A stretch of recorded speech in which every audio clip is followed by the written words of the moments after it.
We had a bear. We were driving to a bear spot, and a bear is on the side of the road, 80 yards from where his shooting position was. Mm-hmm. And basically, we wasted too much time setting him up in the prone position when if he would have been after this school, I already asked him. I said, what would have been different? He said, I would have offhanded and dropped that bitch. There would have been three shots in him before he could do it. Exactly. So, but we had never practiced that. So just like we talked about, I'm guilty of all of us are guilty of it as far as practicing the unexpected shot to be a more effective killer, basically. Yeah, we started. We are not what I would call like shootists. We're specialized shooters. Right. I love shooting in the prone. That's my strongest. When you put me seated unsupported, you might as well just fucking throw the rifle at the dude. Mm-hmm. We all shot offhand, and we suck offhand. Right. We all shot seated supported. We did actually pretty good seated supported, but we just stay in these little I guess the premise of what I was trying to say of how we suck as shooters is because we do all this at 100 yards. We do offhand, sitting unsupported, sitting supported, and prone. And we do it offhand for 3 days. We do it 4 days. And then we go to the mountains. And then we get weird positions, weird angles. And you think, oh, I'm doing so good on this target at 100 yards. And then you go, fuck, when I get in the woods and I'm actually shooting, I am terrible. Welcome to the Shoot to Hunt podcast with your host, Ryan Avery, a registered Democrat who loves the 6.5 Creedmoor. Now fucking and true. And the Jacob O'Shaney, his beard is made of the gypsy pubes. But together, they make the number 4 podcast in all of the US and they a great success. We got Ginger Anger in here today. It's all right. Just mainly from that ginger. I think this is the liberal side of the table now because you both shot 6.5 Creedmoors for a whole week. Well, you just ordered one and you shot one for a week. So I prefer a 2.23. One would argue this is the best shooting side of the table. Possibly.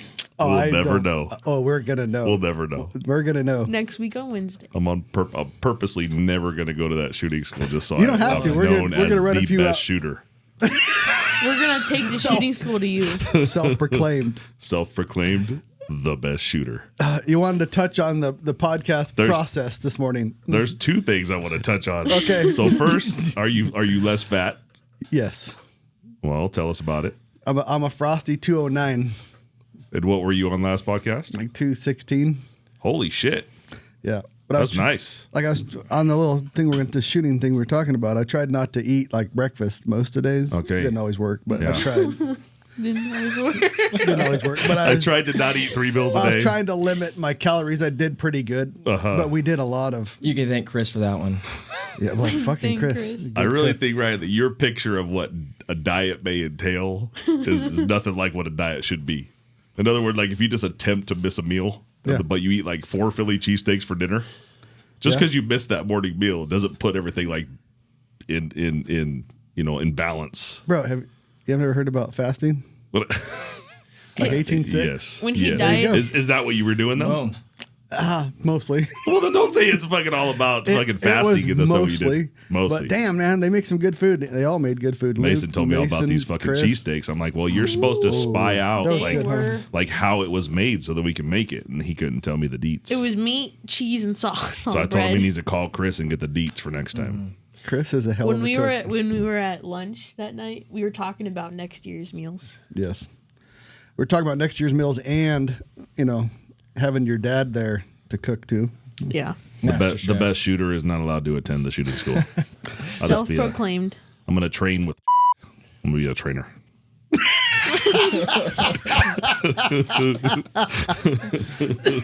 So the premise of this podcast. Oh, wait a minute. You got to get on the. Nah, I think I'm over it. Well, I will just say I asked Ryan as he strolled in here on this fucking red carpet what it's like to be Taylor Swift.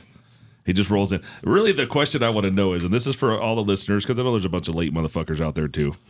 When something is like at 9 o'clock, like what's going through your mind as you wake up at a certain time and you're getting yourself ready? Like in your mind, you're like, it's really not 9, it's more like 9:20. So I got a few minutes. I mean, as you're getting yourself ready, because you are consistently 15 minutes late for everything that's not hunting.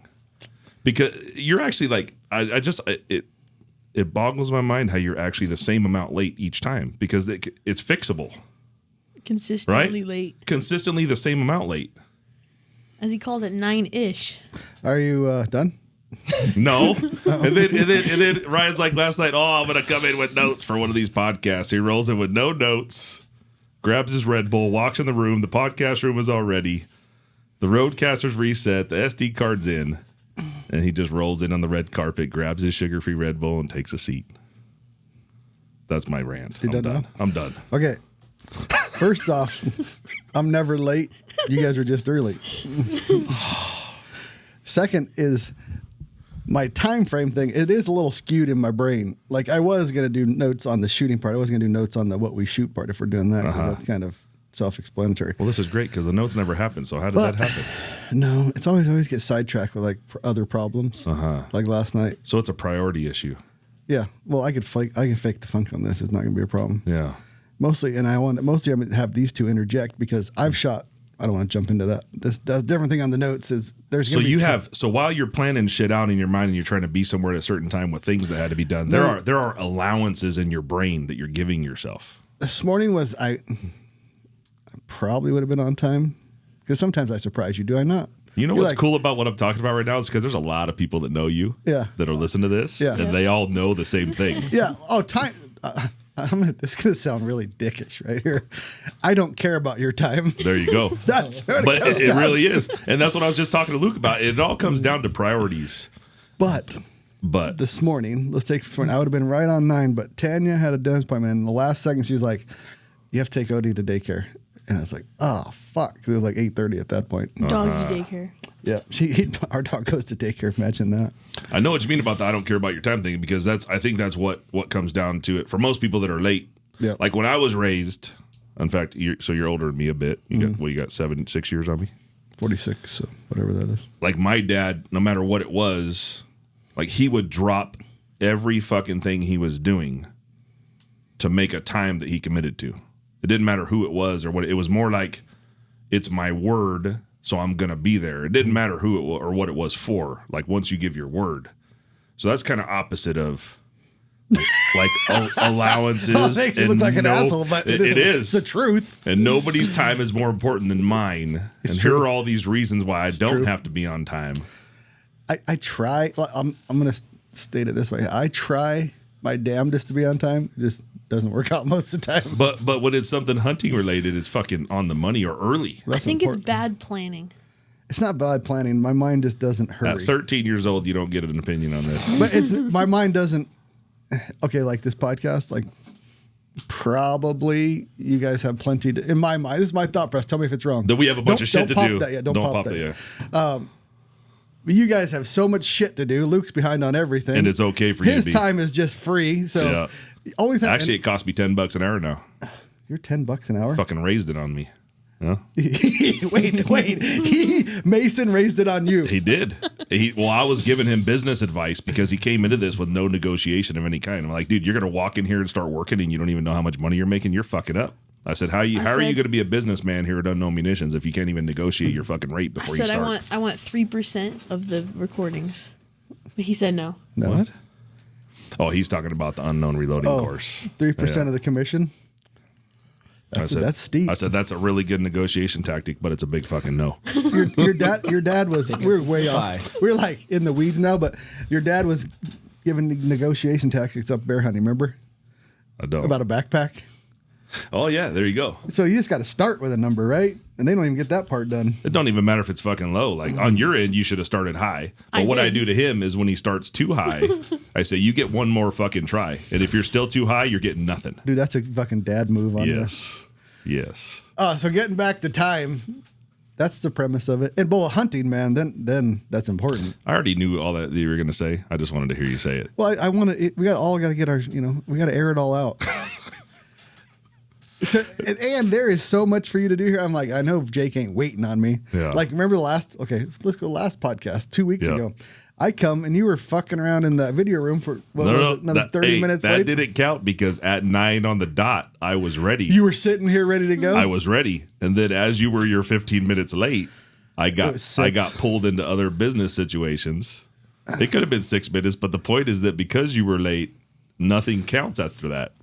Well, I could lie to you and tell you I'm going to do better, but it probably won't. Luke, what's your thoughts on this? Dude, just be on time. Yeah. Thank you, Luke. Thank you. They're just saying, if you're not like, 5 minutes early, you're late.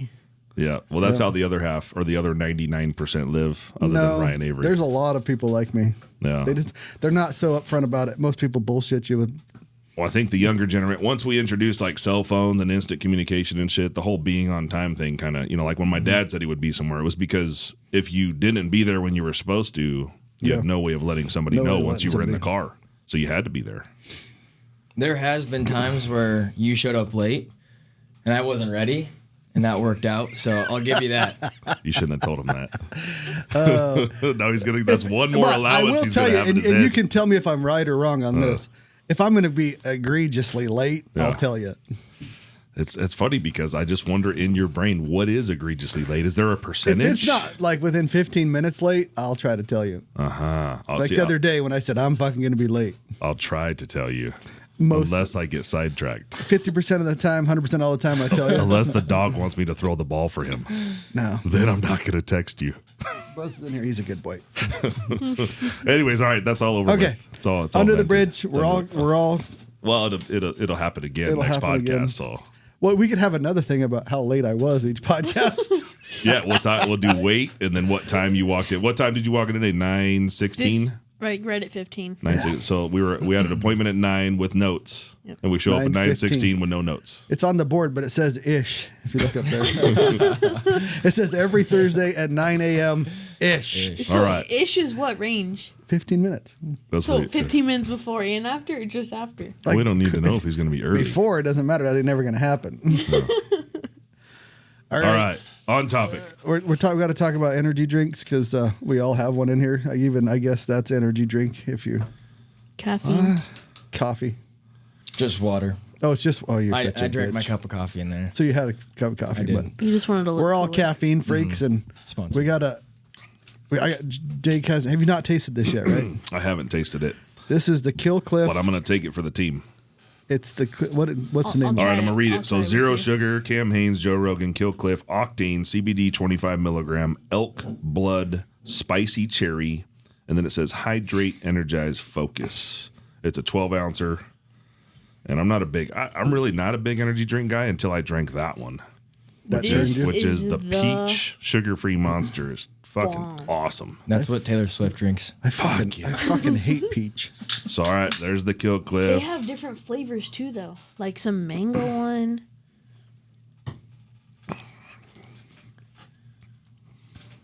That's different. Spicy cherry. It's not spicy in the sense that it's hot. Right. It's like a tart. See, I like tart cherry juice because I have the gout. Yeah. For those of you out there that have the gout, the gout. you can actually get 100% tart cherry juice, and it really does help. It breaks up. Wow. Yeah. So everybody does it out of 10. not What bad. are you giving it out of 10? 7. Mason? 7. I don't like the flavor too. No. Have you tried one? My mom would kill me if I drank an energy drink. Does she watch the podcast? She ain't here. That was a joke. Mom, if you're listening, I love you. What? This is your last podcast. All right. We're right, passing here we it go. down the line. Passing the herps around. Veteran owned. It's not bad. That's not bad. But it's not great either. It's not like, like that one there, that fucking sugar-free peach monster. If you guys ain't tried that one and you're into the sugar-free monster, that one is money. I give that a solid 5, and I love like black cherry. Yeah. I do not like that one. Sorry, Joe. Not a good flavor. This is an 8. You This know, is a 10. and like the whole CBD, like we talked about that with Ryan Lampers, Yep. taking CBD. So Jess has those gummies, and dude, if we take one of those CBD gummies and then go to bed, when I wake up, I feel groggy. So I wonder if I drank that in the morning. I just wonder if the CBD makes you groggy. Well, I don't know enough to know about it, but it's supposed to get rid of inflammation and get rid of pain. So I imagine it makes your body like relax, and it probably does make you tired. Yeah. But I believe there has to be a buildup of CBD. It can't just fucking be one drink and then, oh my God, I'm feeling so relaxed. I think it has to be taken quite a bit to onboard it. So at 8, 7. I Or was you a gave it 7. 7. What were you? I'll give it an 8. Wow. Yeah, I liked 2. it actually. A fucking 2? I just don't like the taste. 2 means like you'd never drink it. Yeah, you wouldn't drink it. If they had different flavor, I They have would tons of try flavor. it. I get a 5. I would drink it, but I wouldn't drink it as my daily. Well, Mason's extremely picky. Damn, I guess. In the mountains, I take one of these and a little Fairlife protein. Sugar-free Red and Bull. that's my breakfast. Oh man, if you guys the Fairlife fucking chocolate protein drinks from Costco, they'll get like a pallet or 2 in and they disappear. But if you guys ever see those at the Costco, the Fairlife, what is it, 30 grams? 30 grams, it's crazy. 30 grams in a little bottle, but they're and then I delicious. think it's 2 grams of sugar, which is Is it good. just milk or chocolate milk? Chocolate milk. it's like protein watered milk. Yeah, but it's chocolate milk for most people. Anyways, All right.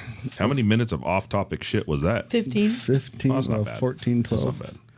Now we got to give them some value. It was some high level shit we covered. It was. One more thing. This is probably a 9 for me, and this is like a 12. Oh, are you the Diet Red Bull fan or are you regular? Oh, you're not on the sugar Well, I'm crit. not on, so 0 sugar. That's the way to go. You're in fast and loose with that rule. Anyways, I am a fan of this. Yeah. Anyway, it's like not a. I don't like peach. Just try it. Have you tried one? Yes, I don't like peach. No.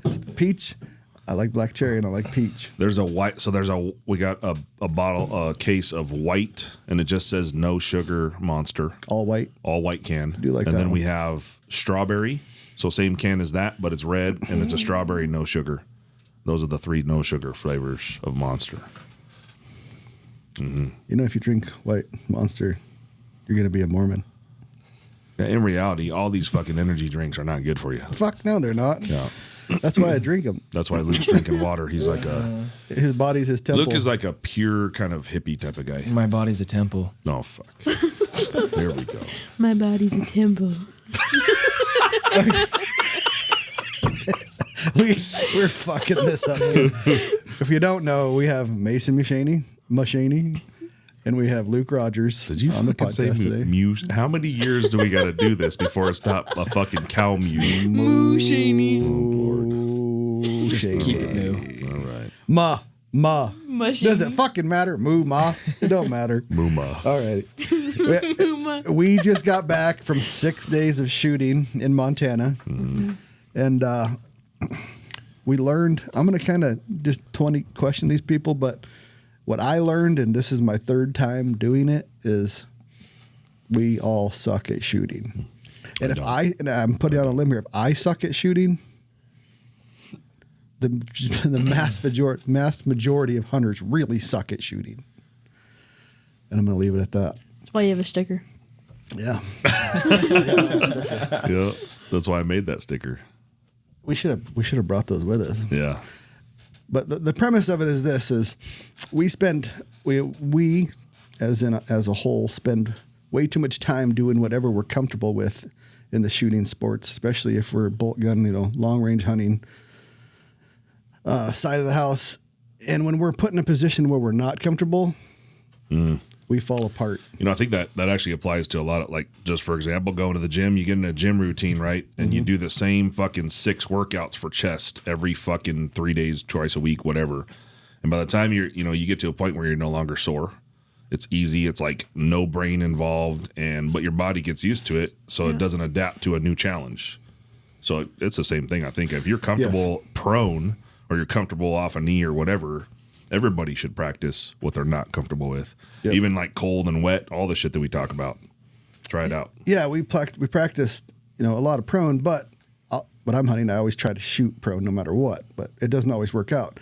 But I think I added up to 9 different shooting schools, like 6 that were like official and 3 that were kind of thrown together. But we spent 2 freaking days learning how to zero a rifle, which is probably the most interesting part to me. And people don't agree. People, this 3-shot group came about, by gun writers, I think in like the 30s, 40s, 50s, somewhere in there. And excuse me, the basic premise of a 3-shot group is flawed because once we get our quarter-minute 3-shot group, half-minute 3-shot group, we leave it at that. If we were to shoot that group again, I almost guarantee it's not going to be that same size. It's going to be bigger. Right. Yeah, I think that's been proven over and over again at this point. Yeah, over and over again. Well, we kind of just go through a 2-day process of these 10-shot zeros, and we're actually making a bigger zero than 10 shots. We just don't realize it at the time because we did those 2 days and we looked at the back of our targets, remember?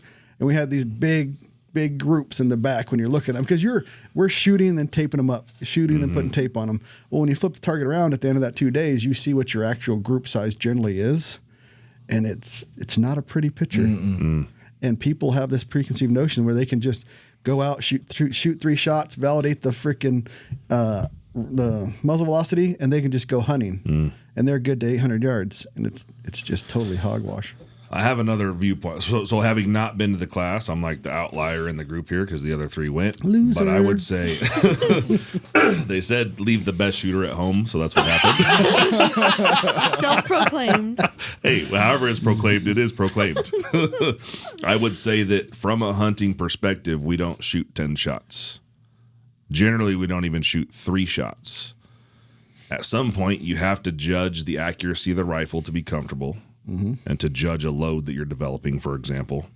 And then having a zero that holds zero, a cold bore zero shot for the hunter is the most important. So yeah, you may have a barrel that migrates. You're shooting 223 out of a Tika. You may have an 1.5 inch 10-shot group. But where does the first shot generally tend to go? The first shot probably goes almost dead center where your zero is. And then as it heats up, it starts to walk out, which is fine. And it is a good idea to know what your rifle is capable of, but I hope to kill in one shot. But it doesn't always happen, and you're ready for a follow-up. The majority of time, it doesn't happen. With a one-shot kill? Yep. Yeah. Well, let me premise it too. We always take shots. We do these groups. We do these cold bore stuff in comfortable positions. I guess the basis of this is it's getting you away from your comfort zone. Yeah, but that's like 2 separate parts. Like the positional shooting and being uncomfortable. Yeah, that's one part. But talking specifically about how you guys, I guess you guys shot 10-shot zeros a couple days in a row. Yeah. And then you looked at your same target. Yep. And yeah, you may see a big group, which may indicate maybe a zero shift or maybe just you have a 2-inch zero cone, however describes it.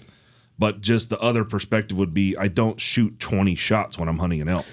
No, but you need to get your zero as good as you can because you are not going to be shooting in a good position. Exactly. So your zero has to be nutted by the time you actually get there. And that's the prep. You can go out there 5 days in a row, and if it's on a bench or you're in a really good, nice prone position, and you can shoot beautiful groups. Have you before a hunt, and I'm asking this because I already know the answer, gone out multiple mornings, multiple days in a row, and checked the zero out of your rifle? Yes. Okay. Why did you do that? Make sure it's zeroed. Okay. But you think the zero is going to shift from day to day, or are you trying to check the accuracy of the rifle? What internally in your brain, what are you trying to do with that method? Basically make just sure that not only is the gun ready, that I'm ready too. Yeah. But it's not like verifying zero is different than getting a zero. What? Verifying a zero is better than getting that zero set up. Okay. Because you could shoot 3 rounds a day and not have a solid zero. You shoot a 10. Basically, you're going to get there twice as fast by shooting a 10-round group than a 3-round group. See what I'm saying? People do all this fucking ladder stuff, right? And probably that fucking ladder is all within the cone of dispersion anyways. Probably. So they're just... But there's a better way to look at this. From the cold bore hunter perspective, which is what you were doing with your multiple days, would you rather have the 20-shot cone average zero or the cold bore zero? In other words, what if your 20-shot cone zero was a 1/2 inch off of your every shot off a cold bore zero? Well, in your best, they should be the same, technically. But they're not. Well, you'd have to prove that out. Your barrel's going to walk a certain direction, right? Well, these are 2 different zeros. That's all going to be in the cone of dispersion. Even if it's a cold bore, it's still within that 10-shot cone of dispersion. Within a cone. But if you had a 20-shot cone dispersion zero, which puts your zero here. But then every day for 10 days you went out and you shot your cold bore. And the average of that cold bore zero was a 1/2 inch right here. Would you rather set your zero as a hunter to this or set your zero as a hunter to this? They're going to be the same. They're not, though. This is the application. They're going to be, okay. Well, in theory, they're going to be the same. Unless you're doing fundamentally something to mess the gun up, they're going to be the same. I believe that as you guys are doing your 20-shot cone of dispersion type of zeros, right, that it's never going to... It's not a 20, it's 10. 10-shot, okay. I think the average of that 10-shot group is going to be in a different position than your cold bore zero shot 10 days in a row, the first cold shot. I think it'll still be. You can argue about the impact point, the central impact point. Yeah. It's still going to be in that cone of dispersion. Say it's a half inch. Yeah. Or say it's 1.5 MOA. Yeah. It's all going to be within it. We should do this test. Hell yeah, we should. Let's pretend that we do this test and this was the result. Make your choice. It's not going to be the result. I said pretend. Well, you're going to have to make a shift. You would shift to the cold bore zero versus the center of the cone. The way you have it, it looks to me like it's about an inch high and an inch right. Well, so you're going to have to make that correction. But I think that if we do this, and I'll do it because I'm definitely the best shooter here. It's going to be within that dispersion. It's going to be. It will be. That. I agree. I'm not arguing the fact that both zeros would be within the cone, except I believe that your average point of impact for a cold bore only, in other words, multiple mornings in a row with a completely cold rifle, I believe that the average of that cold bore target will be a different position than your 10-shot zero. We can actually shoot it, and we can just ask for him. He's going to have the answer anyways, because I'm pretty sure he's already done. I like to do things, though. I don't like form, because form's the same way. I like to do it. You got to see it happen. Yeah. That's my whole conversion. And not with a 223. Why? Do it with your new 6.5 Creed, because you're going to set that up for NRL Hunter anyway. I'll do it with everything. Do it with the rum, you're going to have a real fucking problem. And that comes back to like a 300 rum that may have a 700 fucking round barrel. We're not shooting 10 fucking shot zeros. It's just not going to happen. That's not the application for that rifle. It's already been done. And we could talk. I know that he did. I know that he did it. But in reality, like that rifle has fucking bodies and bodies of single shot kills, and it continues to kill. Don't get me wrong. And I never did a 10-shot zero. Most of people take this the wrong way, that you can't have one-shot kills. You can't kill things with big rifles. Obviously, you can. What this comes down to is consistency. If you take those 20 kills over and you take the rum or you take the other one, you're going to be better with the lesser kicking recoiling rifle. Absolutely. Every time. And that always people argue about these definitive things. I'm not arguing that. But you can't practice with a rum. You just can't. I mean, you could, but you wouldn't like it. Yeah. And you're not going to keep your fundamentals. You're not going to keep from flinching. You're going to create bad habits. This was more, well, let's ask, when you shot your 10-round group with the rum, how'd that go compared to when you shot the 10-round group? Did you shoot fucking 10 rounds in a row without letting it cool? No. Oh, that's right. We were like getting off the pack. And Yeah, it wasn't fast. Yeah. No, it was like 2 and then a few minutes. But you, Mason, you have shot, and this is coming to you next. You shot 10 shots with a hard kicking rifle. You shot 10 rounds. I believe you did it with a 6.5 Creed, or did you do a 223? I did it with the Creed. How'd that go? The Creed was a lot better. How was the group difference? Well, and I didn't shoot a group with the rum, so I couldn't say, but the Creed was definitely better. Because I put 10 rounds in a 2 MOA. With the Creed? With the Creed. Yeah. And 2 MOA sounds really big. But when you shoot 10 rounds. If we did 99% of the hunters, they're going to shoot 3 to 4 MOA groups. So it's not, people don't shoot 10-round groups. I don't think that anybody in the world would argue whether or not shooting a lower recoiling rifle would be better. That's obvious. Yeah, we did. We're just stating obvious things at this point. No. People argue that like a motherfucker. They argue every day on shoot Rock a Slide. 223 or a 300 rum. Which one's going to feel better to shoot? Which one do you think you could do a follow-up shot with quicker? Of course, it's the 223. People argue every day that they can shoot just as good with a Magnum as they can with a light rifle. It's not true. It's 100% not true. That's the reason we're doing this.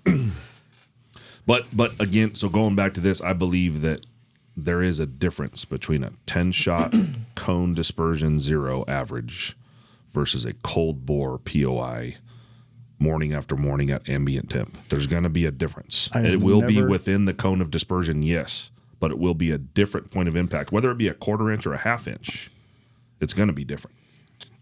I have never done it, so I can't say either way. Be a good test. All I know is if it's in that 1.5 inches, it don't matter. Because the Wes will tell you, it just fucking don't matter. No. We get all hemmed up and spooled up about, 1 minute groups, 0.5 inch, 0.3 all day, every day, 3-shot groups. 3-shot groups, just Logic tells you as a hunter to pick this one and 0 for this one. Oh, I'm not doubting you there. But if it stayed within that 1.5 inches, this is within 1 inch. I would just leave This is your 1.5 inch dispersion. And you know it hits every morning right here. You're lying because I know what you'd do. If every morning you went out before your hunt to check your rifle and it hits here every fucking morning, but you did a 10-shot 0 and it was here, you would switch it to this one. What happens if you go out and you do a cold bore and it goes like this, 10 shots. This one don't count. Okay. So here's number 2. Yeah. Here's number 3. Here's number 4. Oh. Here's number 5. Here's number 6. Here's number 7. Something's loose. Nope. So Load cone. sucks. Here's within 8. Yeah. We got to go do some work with some 10-shot groups. Yep. Here's number 8. Here's number 9. And here's number 10. What are you doing? If that was 10 mornings in a row, there's something wrong to me. Nope. There is to me. We got to go do this. We're gonna. It's going to prove a fact to you. Basically, what Ryan just drew on a paper was a 10-shot group that was 1.5 inches with 10 single cold bore shots in 10 mornings in a row. If I shot 1.5 inches like that with the 3 in a rum, there's something wrong. He needs to go to the class. He does. But again, we're not. You guys are doing 10-shot zeros, and again, you have a barrel that's heating up. You have migration. You guys aren't letting the entire rifle cool for your 10-shot 0. It don't matter. But you're not. Just It don't. If the stress relief is proper, it don't matter. You could say carbon barrels can fuck this up because I've seen it happen. But if we went out with whatever gun you choose that you're going to hunt with, and we did that, that's about what your group's going to look like cold bore. I bet you. It won't. How did yours look on it. when you went out like 5 mornings in a row and checked your 0? What did yours look like? It didn't look like that because you I've would have never came done back it. here. I've never done that. I've done cold bores, and they were all. The thing that we do is we cherry pick, and even in my mind, like I'll go out and I'll have a 1-inch dot, and there'll be, so let's say it's a 1-inch circle, and my shots will be one will be here, one will be here, one will be here, and say it's 5-shot, one would be here, and another would be here. It's like fucking good enough because it's staying within the 1 inch. I never thought until the Wes came along that this would be acceptable, but once you run this through the Wes, if it's to 1,000 yards, if it's in with that 1.5 inches, you gotta let her rip, tater chip, because it's gonna kill it. The wind's gonna be a bigger factor than that. With that 1 inch People that you can't just see it, but- did up there, Yeah. how are you going to set your 0 if every time you set it to the center of that circle, it shoots a different spot? It doesn't matter. Because that's how a rifle shoots. It shoots in a cone. And if you shoot that rifle 1,000 times, it fills that cone in each time. I know. We're talking about cold bore hunting 0. We're gonna find This out. is the topic of discussion. We're gonna have to at do the it now. moment. What We're gun are you do gonna it. use? I'll take the 6UM. You take whatever. We're going to get going on her rifle pretty quick, and I think it's going to be that 6.57 PRC improved reamer. Oh, did you get it back? Not yet, but it's going to be here like within a few weeks, and we're going to build her rifle on that Manners Long Range Hunter with a can, and this will be the perfect test for that because that's the rifle we're going to kill with this year, and I want to make sure it's fucking on. So we'll do a follow up on this podcast as far as cold bore 0 versus 10-shot cone of dispersion 0. That'll be another topic. We'll put that on the list for. Yep, and we got to have a video sequence that goes with it. Yeah, we'll have. Yeah, You can do that. I'll do the 6UM. We'll see what we come up with. The 16-inch barrel whenever Maybe it that's when shows we up. can have the Yeah. fight too. All in one video. and to me, the whole 223 versus Magnum, lower recoil. That's kind of self-explanatory to me. But I don't think that will change, or I don't want it to change the cold bore 0 for the hunting rifle.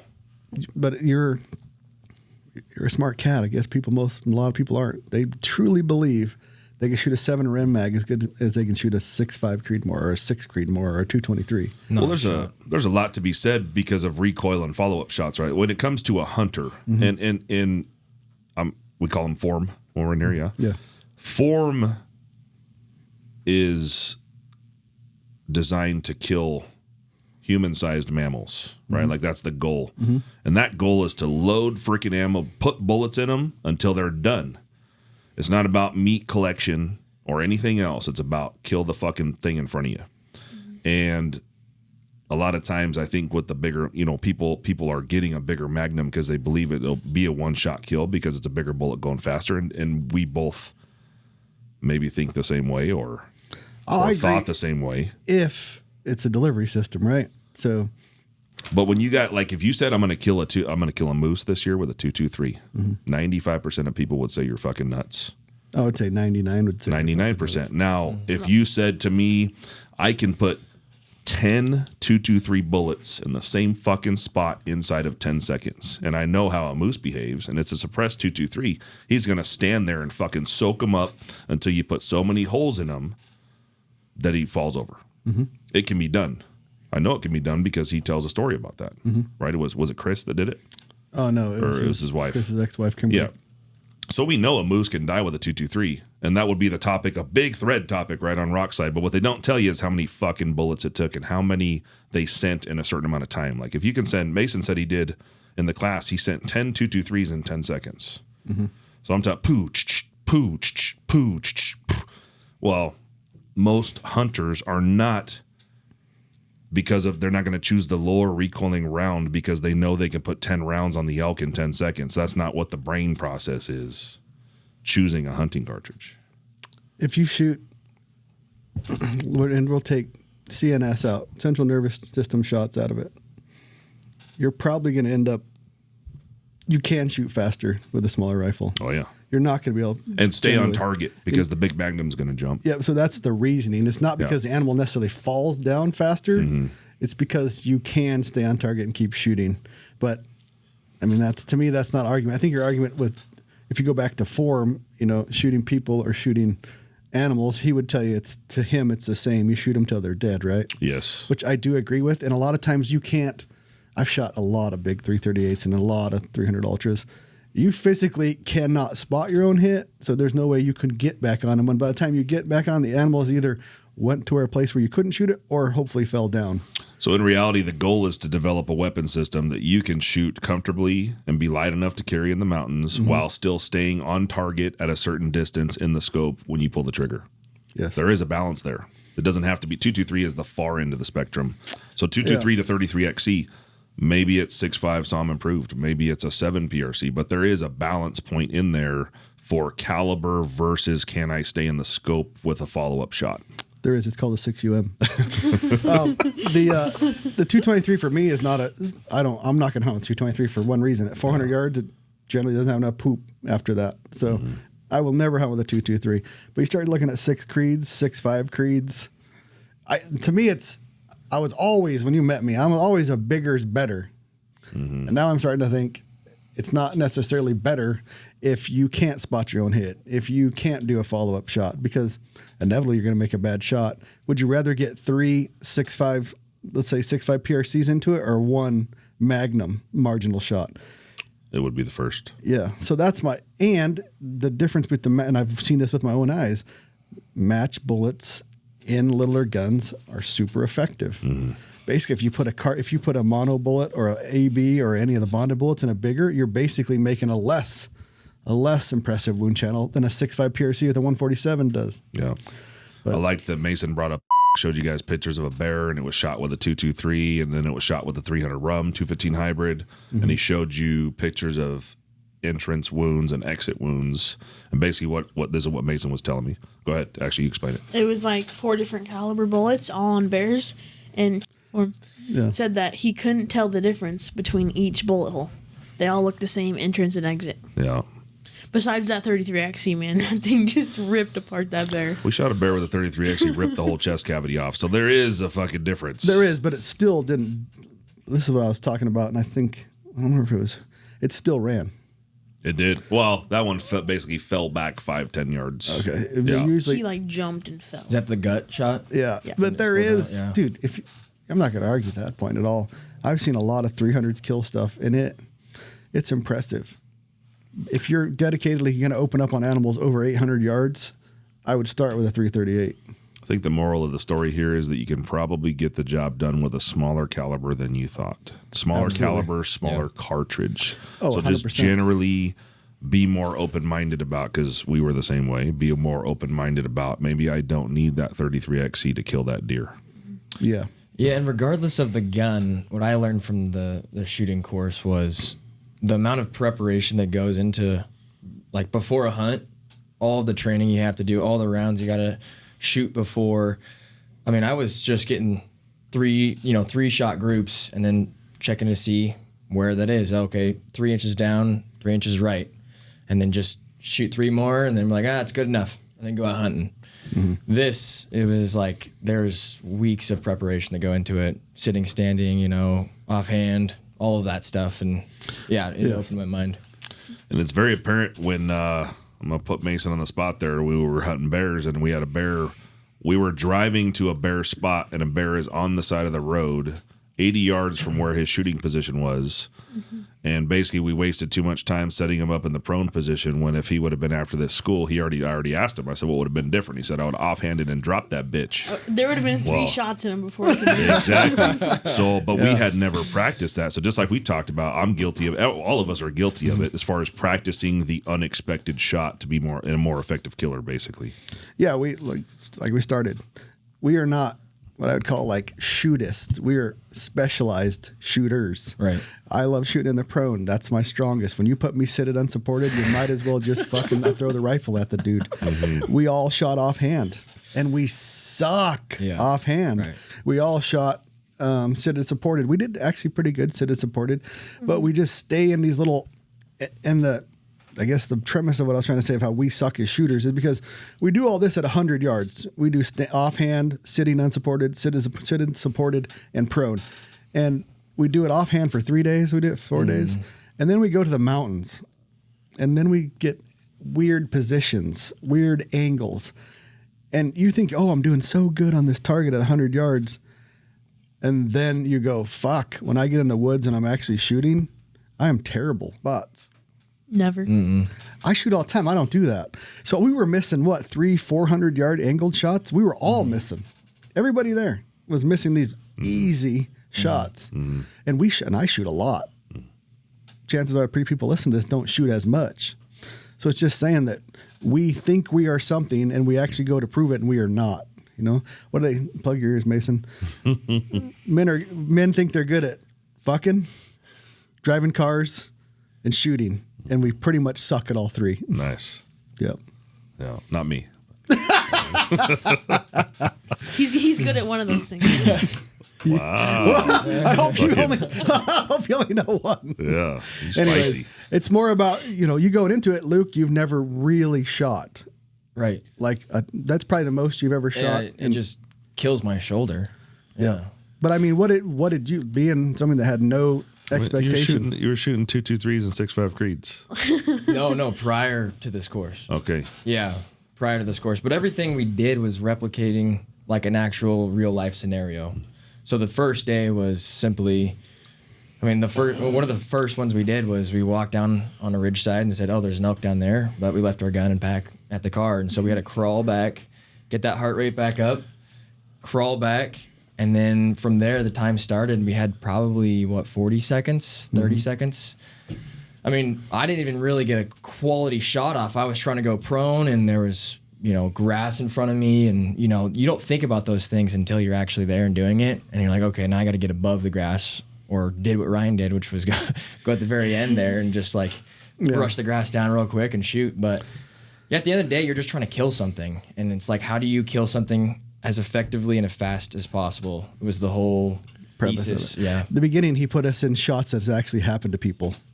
Like that shot Randy Gerke had the year before where he shot a spike in the bottom and he'd walked up just to glass over at last light and all of his shit was 40 yards behind him in his truck. We had that with the deer in Montana. Oh yeah. Same situation. Well, then we had a couple. He put in his missed bear. He put that out there, and I don't think anybody fucking hit that in that time frame because it was like this big. The bear was literally that. Kill zone. And he's trying to say it's the same size. So it takes you through, puts a little bit of speed, a little bit of stress, just like hunting, and pretty much.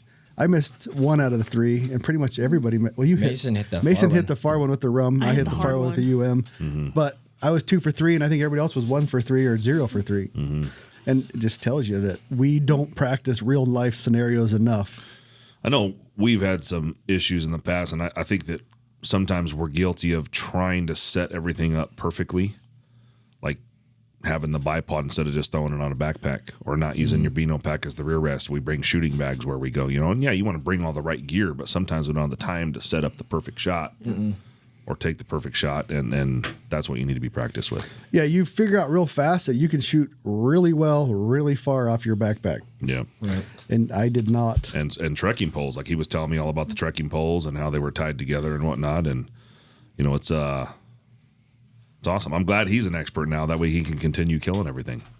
Oh yeah, Mason probably had to. I mean, Luke can counter this. Probably had the most improvement of the whole group, in my opinion. I don't know, Luke. You might say it was yourself, but I don't know. I was bouncing the filming and back, so Luke had no chance because he was filming. Then we'd yell at him to shoot, and he have to jump in there. But as Mason working that fucking bolt, dude. Yeah. He's like a machine gun. Was this on the Creedmoor more or the 223? The On Creedmoor both. has that. Well, Both. I did the Creedmoor was all the 100-yard stuff, and then when we went to distance, I Well, just did you used like that 223. for those? We put that Mountain Tactical. Oh, the big bolt knob was so nice. Okay, so you liked it better. Yeah. So those of you that got a Tika, we put that on the 6.5 Creed we put together for Mason. Had the Mountain. Is it Mountain Tactical? I think so. Yeah, Mountain Tactical has a variety of Tika knobs, and basically you have to buy the bolt handle that's threaded for a bolt knob, and because the Tika one's not. Yeah, and the Tika bolt kind of sucks. I love running Tikas, but they have one flaw: is when you move the safety or move the trigger, if your hand pushes up on that bolt, it won't fire, and it does that a lot. But I think everybody coming out of it really loves how Tikas run, though. Right. I imagine they run. There is nothing on the market, in my opinion, that runs like a Tika. Yeah, I think like the ideal situation for hunting is having a 223 with bad ammo to practice with, and shoot all those rounds that you can through that barrel, and then using something like a 6UM to go hunt with, which is like the medium between the big. Don't 30 get on the cals. fucking Ryan And the bandwagon with cannot- this 6UM shit. I could not agree with you possibly anymore than what you just said, except for you don't necessarily have to use bad ammo for 223. You could use good ammo. I'm just saying when you're practicing, if you use bad ammo, it just makes you better. That's the biggest thing is muscle memory. Like you don't like sometimes obviously like safety when you get off the trigger, or you don't redo the zeroing, and it's just muscle memory, and you only get that from shooting 1,000+ rounds a year. Yes, once you get through that. Like I said, I've been to quite a few places, and in my opinion, outside of the Gunworks one, the rest of them are just splash and giggle events. They want you to feel good about what you're doing. They actually don't want to make you fundamentally better, and they don't explain. It's really not a knock on them. I think they have to preach to the people that come, and sometimes they're going to be talking so far over their heads, it doesn't matter. To where form is basically starts at nothing and then brings you up to a level, to your level, to the highest level you can possibly be, and he can explain it well. Yeah, he shows you how bad you are and then how to improve. Yeah. We should touch on the app too, the shooter app. Ryan was a little hesitant. I don't on use that. shooter app. I use the AB app, but you should, if run your numbers. Yeah, we're able to find distance, when we didn't have a Kestrel, or when we didn't have, you taught us to scope it, check the mils, check the size of it, plug it into your calculator, and it'll spit out a number. Yeah, you went through the shooter app, AB app. A lot of apps have it. You can calculate range off mils. You can calculate degrees. You can turn your phone on. Well, he said, what happened if your laser went down? And I said, well, that's why I bring two. But he didn't agree with that. And he made us two. Yeah, he made us mill shit, and I suck at milling. I learned in the military I suck at milling range. And pretty much, I'd rather carry 2 rangefinders. I'd rather carry fucking 3 rangefinders. Yeah. But I get why he's doing it, because it's good to know you could do that if you needed to. Apocalypse happened, and you got to shoot some people. You can mill them up and shoot them. There's no batteries, Yeah, there's no batteries, but he just takes you through scenarios that I never think about. But obviously, there's situations where that would come up. A big thing about that is power. Power does not matter when you're shooting at all. Oh, you're talking about your zoom range on your Yeah. scope? Yep. Like I was That's hitting another thing. 1,200 yards. That's why your dad's got to go to the school. 1,200 yards on a fixed 6 power scope. No problem. How big was that target? About yay big. I will admit I have to do a little backplate on that No. 6X. With the 223. Yeah. I was shooting the hell out of that Swafa, and I was like, fuck, this thing is pretty nice. It's nice not having to worry about power. Right. Because you're just stuck with what you got. And basically, if you can quarter up an animal in the reticle, you can kill it. Yeah. But One of the good things that helped me is Form taped my power so I couldn't mess with it. So it was like wouldn't let him turn it up. he made it like a fixed 8 power. and at the end, it just didn't matter. No. Where- Then sometimes the 6X was too much power. Yeah, that threw me for a loop when that came out of his mouth. But you've heard the thing. You've all watched Patriot, aim small, miss small. It's not necessarily a thing. Sometimes your wobble looks bigger when shit's smaller. When you got zoomed way up and you're looking at a little target and it's wobbles like this because you're 32 power. This goes back to the whole optimal shooting position thing. If you're in the prone and you're stable as fuck, I'll take 32X all day long. That will make you that will increase your chances of hitting that animal if you're stable. Now, if you're in an unstable position, I can completely see that a lower power will give you, just like your zero cone, it'll be your wobble cone. Yeah. And you try to get your cone small, and then you have to send it. It is what it is. Speaking of that, when we shot the Night Force ELR, I started like high. Like I started around 25, 30. And at the end, I was backing it off to like 18 because when I'd shoot, sometimes it'd take me a little longer to get back on target. Well, people that don't know, the lower your zoom, the bigger your field of view, and you can find the target a little better, and you can spot your hits a little better. I didn't have a problem spotting my hits per se, but sometimes when you're moving targets, I like to line 18, 20 because I could find the next target a little quicker. But that 6X, I don't even want to admit to them because it did work pretty well. So Out to 1,000 yards, 6X. 1,200. 1,200 yards. No. And then with the 6.5 Creed, you haven't even tried it. I don't want to. With the 6.5 Creed 2.5 to 20 Night Force at 900 yards, I was at 8 power, and I couldn't see the target because of all the Mirage. Not the Mirage. The weeds. The hashes and the hashes. reticle. I could not find Lower the target. hashies. Lower hashy. Yeah. Oh, because you had all that. You have all the. You're talking about the subtensions in the reticle. Yeah, we put that scope just because it was the shop scope. Does it have a tree? Yeah. Oh, I didn't know that. Yeah. Yeah, trees are not Somebody great. had us order that scope for them and put it on something and then said no. Yeah, sometimes when you're in the heat of the battle, simple is better.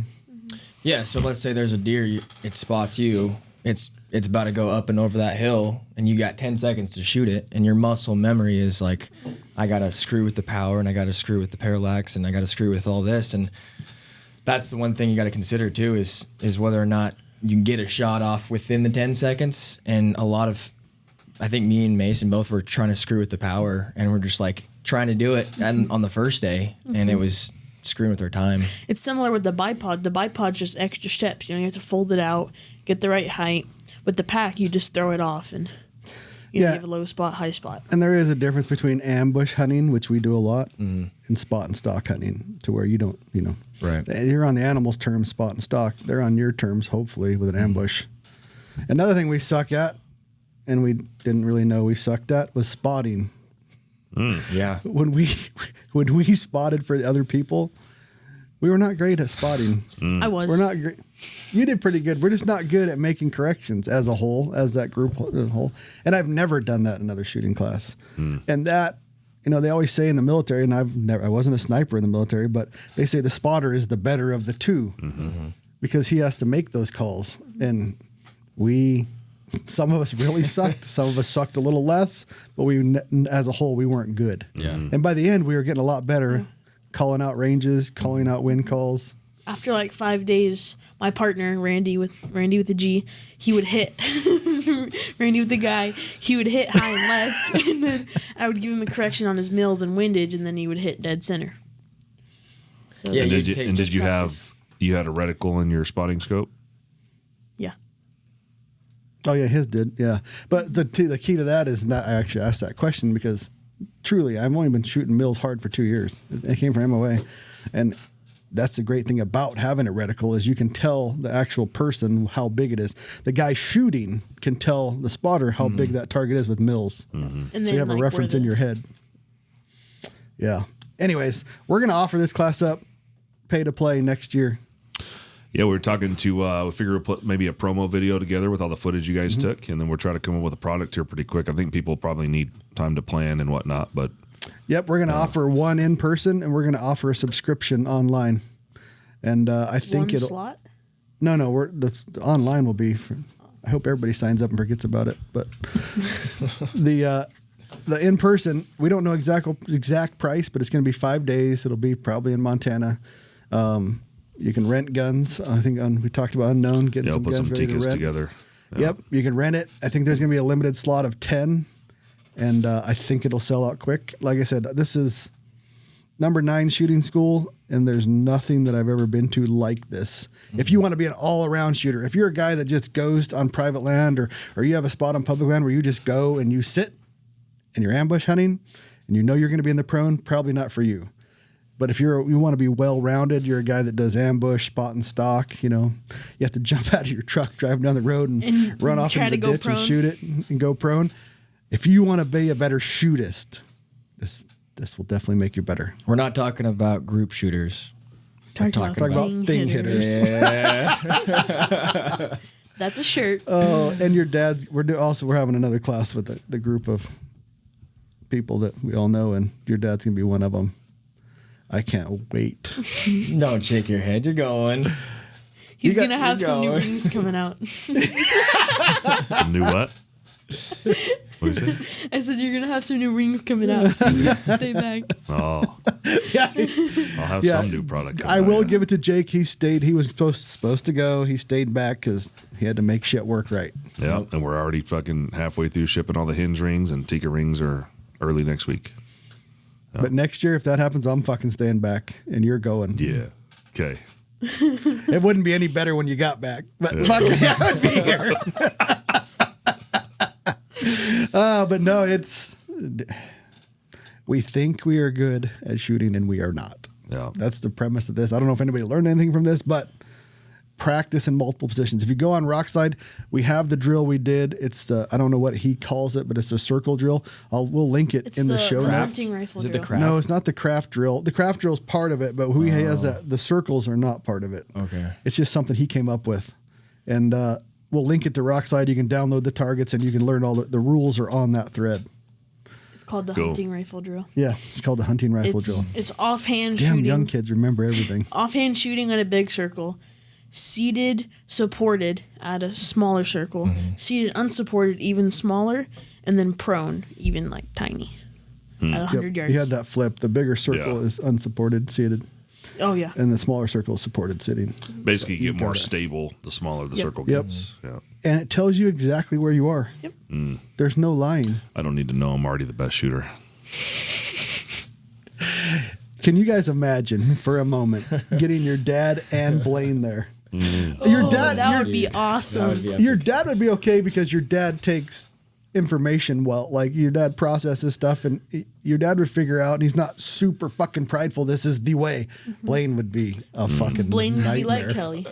Yes, Blaine would be like He would Kelly. be cleaning his guns every night and getting ready for the next day. We would actually get nothing done because Form and Blaine would just argue back and forth the whole time. It'd be epical. Blaine will be like, "Where's my bench at?" Yeah, Dude, that should be a podcast. Just sit for him and I've tried to do and this. Blaine down. Just say go. Oh, Form's on board. I don't think Blaine's on board. Yeah. But next year, It's gonna happen. Big Red's going. 10 spots, we're saying? 10 spots. We're gonna sell 10 spots. Form says he can't do any more than Yeah. 10. If you're one of those guys listening and you know you want to be one of those 10, you're welcome to email ahead of time and secure your spot. Yeah, we don't have a price because it really depends on if we have to pay for the rent for where we're gonna be. Okay. You might get yelled at.